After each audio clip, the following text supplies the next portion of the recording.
মাতা দিতি, আজ কি জন্য তুমি সর্বদেবগণের আরাধনা করেছ মা? ভগবান, কি বলবো আর দুঃখের কথা। এই দেখুন প্রভু আমার অবস্থা। আমার পুত্র দেবরাজ ইন্দ্র আমার গর্ভের সন্তানকে পৃথিবীতে আসতে দিল না। আমার গর্ভের সন্তানকে আজ গর্ভে হত্যা করলো। ওগো ভগবান, আমি কেমন নারী গর্ভ ধারণ করলাম, কিন্তু আমার গর্ভের সন্তানকে রক্ষা করতে পারলাম না। আমার পুত্র দেবরাজ ইন্দ্র আমার গর্ভের সন্তানকে গর্ভেই হত্যা করলো। ওগো ভগবান, আমি আপনাদের উদ্দেশ্যে আরেকবার বলি, তোমরা তো দেবতা, আপনার তো ন্যায় বিচার করেন। এর যদি কোনো ন্যায় বিচার না করো, তাহলে মাতা দিতি আর প্রাণ রাখবে না। আজ সূর্য অস্ত যাওয়ার আগে আমি আমার প্রাণ বিসর্জন দেব। আমি আত্মহত্যা করব।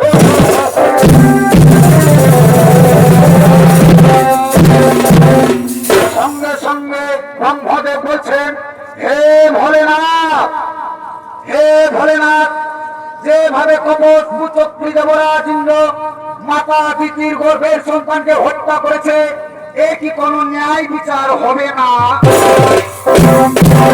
সঙ্গে সঙ্গে বাবা ভোলেনাথ বললেন, ওই শোনো শোনো সমস্ত দেবতাগণ, যেভাবে কপট কুচক্রী দেবরাজ ইন্দ্র মাতা দিতির গর্ভের সন্তানকে হত্যা করেছে, এর ন্যায্য বিচার হবে, কিন্তু এর ন্যায় বিচার করবেন কর্মদাতা শনিদেব।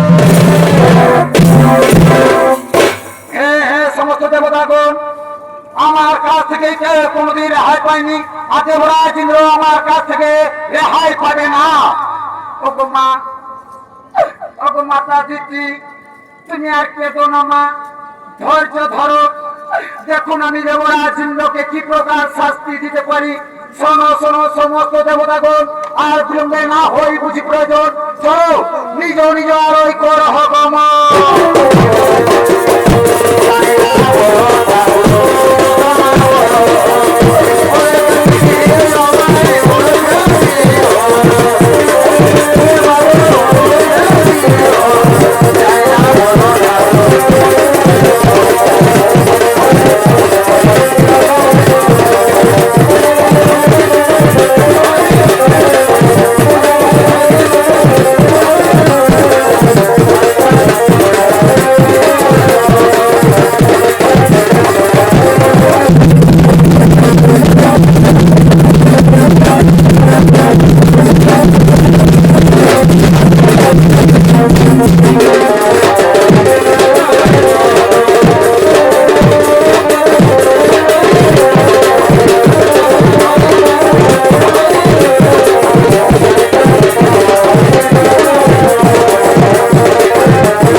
আজ থেকে তোমার কোন দৈব শক্তি থাকবে না।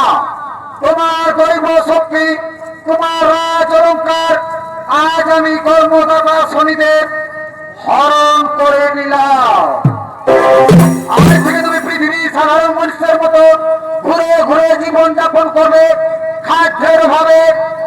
তুমি, তোমার স্ত্রী, তোমার পুত্র হাহাকার করবে। সেই সময় বুঝতে পারবে কি পাপ করেছ তুমি। না শনিদেব, আপনি আমাকে ক্ষমা ক্ষমা ক্ষমা করে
সুখে সুখী হওয়া, স্বামীর দুঃখে দুঃখী হওয়া, তাই আমার কোনো কষ্ট হয়নি গো।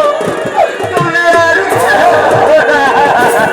ওদিকে এই মুদি দোকানি গরুর গাড়ি করে আর দোকান নিয়ে আসছে। বাবা বাবা গো, আমি চলতে পারছি না বাবা। বাবা গো, আজ আমরা 3 দিন কিছু খেতে পাইনি, তুমি আমাকে কিছু খাবার দাও না বাবা। আমি যার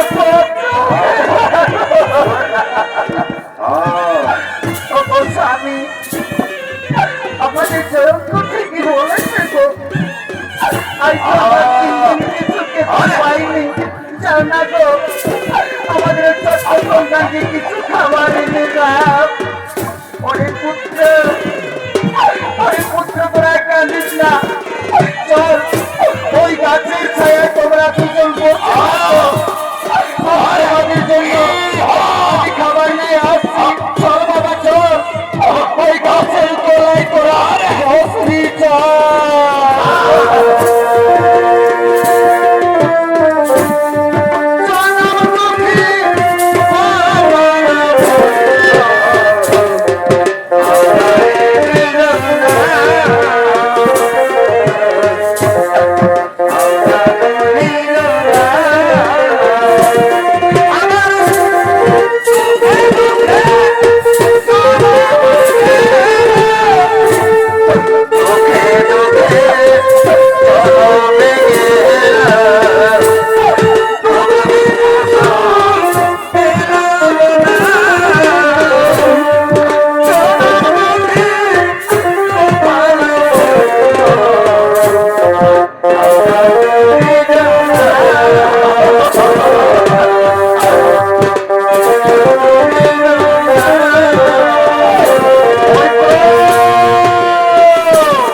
আমার সন্তানের জন্য খাবার চেয়ে নেব। ওহে মুদি দোকানি ভাই, দোকানি ভাই, জানো ভাই, আজ আমাদের বড় দুঃখের দিন ভাই। জানো দোকানি, আজ আমরা 3 দিন কিছু খেতে পাইনি। আমরা না হই না খেয়েও থেকে যেতাম, কিন্তু জানো দোকানি ভাই, আমাদের একটি ছোট্ট শিশু সন্তান রয়েছে, সে খিদার জ্বালায় আর পথ চলতে পারছে না,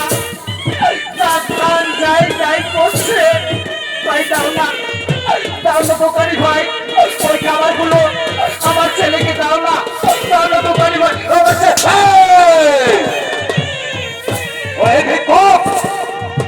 আমি এই মাত্র দোকানে এনেছি, এই মাত্র আমি আমার দোকানে ধূপ জ্বেলেছি, এখনো পর্যন্ত আমার দোকানে কোনো বিক্রি হয়নি।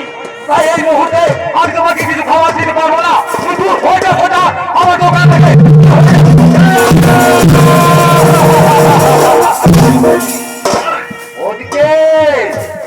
ওদিকে ছত্রবেশী শনিদেব এসে বলছে, মুদি দোকানি